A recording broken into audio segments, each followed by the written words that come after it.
Selamat pagi, Intermezzo kembali lagi. Aduh, ini tapi kayak sendirian nih. Mas Awi, Nana kemana ya? Nggak tahu.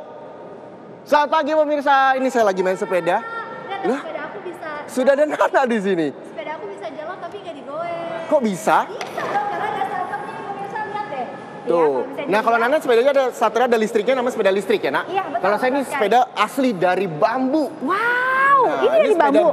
Dari kayu. Oh, ini dari kayu, Nana juga dari kayu, tapi Nana ada listriknya ya. Oke, iya betul. Ini aku ada listriknya. Kenapa kita membahas sepeda kayu yang ada listriknya maupun yang ada tidak listriknya? Karena Nana ini juga masih semangatnya dari Hari Sumpah Pemuda yang betul sekali. 28 Oktober kemarin, karena ini 31 Oktober. Ada kembali lagi menemani pemirsa di rumah. Hari ini kita menghadirkan pemuda-pemuda berprestasi, pastinya pemirsa yang punya segudang kreasi, kemudian juga bakat-bakat yang unik, kemudian juga karya-karya yang menarik. Nanti akan kita bahas tentunya hanya di Intermezzo. Banyak info, gak bikin kepo. Kita main sepeda dulu.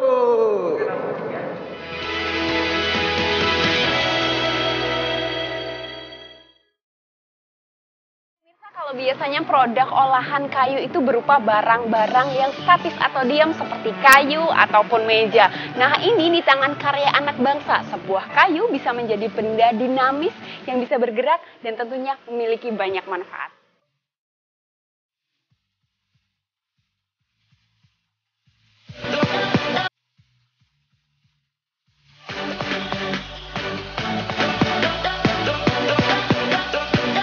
Ya, ini dia, di tangan Didi Diarsa Adiana, kayu-kayu karet yang sudah tidak produktif dan tidak memiliki nilai jual diolah sedemikian rupa menjadi sepeda kayu. Bermula dari banyaknya limbah kayu karet yang hanya dimanfaatkan sebagai kayu bakar, lelaki 36 tahun ini memulai kreasinya dengan lembaran-lembaran kayu karet. Melakukan riset selama kurang lebih 6 bulan dan dibantu oleh peneliti, akhirnya ia menemukan teknik banding atau lengkung yang ia aplikasikan dalam karyanya, yang memiliki keunikan tersendiri.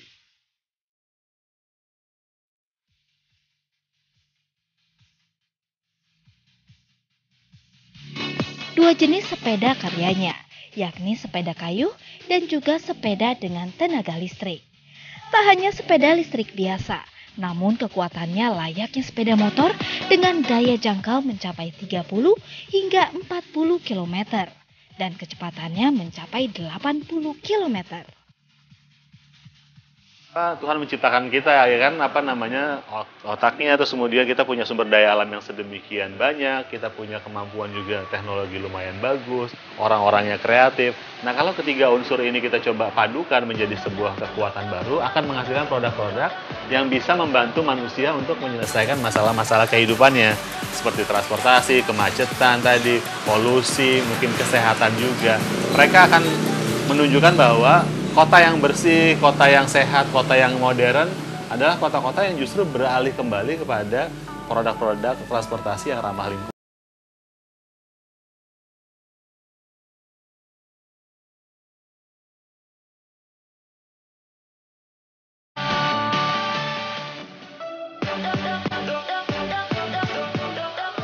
Halo Mas, ini dia ya sepedanya udah jadi ya? Pasang stangnya, sekarang sudah siap buat dikendarai. Sudah siap buat dikendarai. Mas, ini kalau lihat sih bentuknya unik ya. Ini emang ada makna apa sih di balik bentuknya nih? Kita ambil inspirasinya dari pulau-pulau yang ada di Indonesia. Dari pulau-pulau yang ada di Indonesia? Kayaknya sih bentuknya Pulau Bali, ya nggak sih? Sering Bali ya? Ya, beberapa kali lah. Jadi ini tuh nggak cuma sekedar unik aja ya, tapi Indonesia banget karena bentuknya seperti Pulau Bali nih. Dan udah siap, saya mau coba gimana sih rasanya naik sepeda kayu ini. Oke, saya coba ya Mas ya.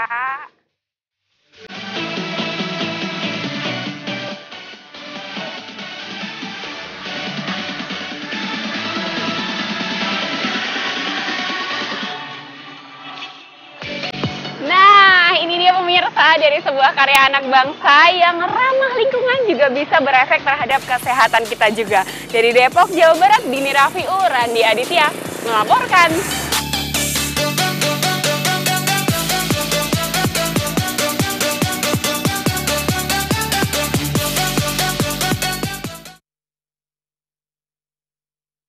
Ini pakai sepeda kayu saya juga nggak mau kalah, nak. Pakai sepeda kayu juga. Emang Reza bisa pakai sepeda kayu? Bisa dong. Kalau sepeda mah bisa-bisa aja. Cuma ini kira-kira bingung ya buatnya kayak gimana kok bisa sepeda dari kayu yang biasa kita lihat sepeda dari besi, tapi ini dari kayu. Makanya kita datangkan sekarang siapa sih sebenarnya yang membuat, yang punya ide mengenai sepeda kayu. Kakak Sumpah Pemuda Neza, pemuda-pemuda yang pastinya kreasinya oke-oke banget ya. Ini dia, sudah ada Mas Didi. Apa kabar, Halo, Mas? selamat pagi Mas Didi. Mas Didi, Selamat sebelum pagi. kita ngobrol-ngobrol, saya mohon maaf nih, saya betah sekali di sini, jadi saya duduk di sini aja nggak apa-apa ya. Hati-hati Mas, habis ini dibawa pulang sama dia. Oh, jangan. Ini kalau misalnya ngomongin sepeda, kayaknya unik banget nih Mas Didi. Biasanya kalau misalnya kita tahu kan sepeda ya udah kayak sepeda biasanya gitu ya. Tapi kalau sepeda ini memang dibuat karena pengen punya sepeda yang beda atau gimana Mas Didi? Pastinya, karena kita punya Indonesia itu punya sumber daya alam yang sangat luas sekali, ya kan? Kita punya jutaan hektar pohon karet, kita punya jutaan hektar pohon yang lain yang kita bisa manfaatkan sebetulnya. Manfaatkan. Nah, ini kayu apa nih? Ini menggunakan kayu karet. Kayu karet, oke. Iya. Kayu Kalau kayu karet ini bisa nahan bobot berapa berat kalau Kita sudah untuk naik sepeda? ini sekitar 100 kiloan. 100 kilo. 100 kilo nggak mas? Reza Enggak, saya 100 nggak kilo sampai 100 kilo lah. Berapa? 99 lah kurang. Alah.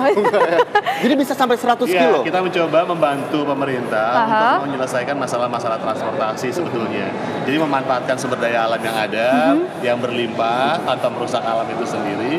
Karena kita menggunakan kayu-kayu karet yang sudah tua. Nah, Memang kalau misalnya untuk sepeda yang digunakan lebih banyak kayu karet, bukan Iya, kayu-kayu karena yang dia lain ya. punya kepadatan piksositasnya lebih tinggi. Jadi Oke. kita yang lain juga mungkin bisa, tapi belum kita sampel Oke. ya. Kalau buatnya Ya. ini berapa lama nih satu sepeda?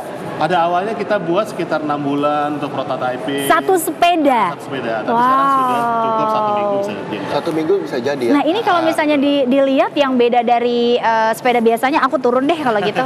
Agak sulit kalau Boleh, bicara boleh, sambil duduk ya. Reza majuan dong, Za. Boleh, boleh. Nah kalau misalnya dilihat nih pemirsa, ini kalau sepeda biasanya tuh kan suka ada apa namanya yang buat ngeremnya itu, Ya. ya. Rem. Remnya Kalau ini rem di torpedo sini. nggak? Kalau ini gimana? Rem torpedo jadi ke belakang. Oh direm ke Ini belakang. adalah kita mengambil bentuk-bentuk dari kekhasan pulau yang ada di Indonesia. Apa tuh? Ini adalah inspirasi dari Pulau apa, Mbak? Pulau Lihat, apa? lihat. Pulau Kalau ini saya lihat dari Pulau Kalimantan.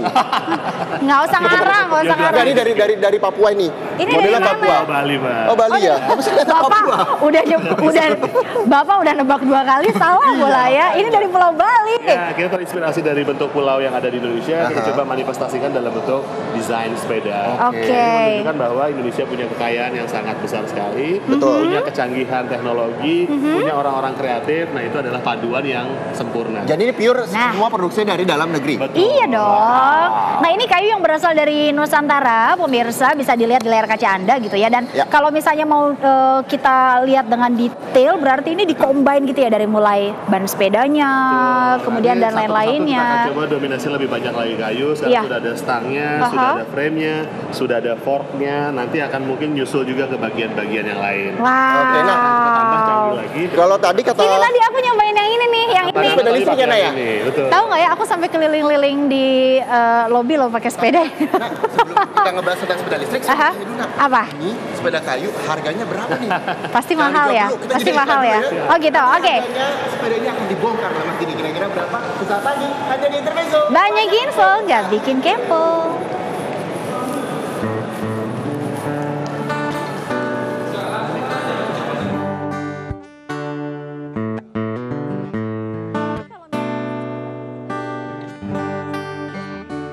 Iya, tadi gue hampir mau nyebut pakai fiksi. Oh 5 juta.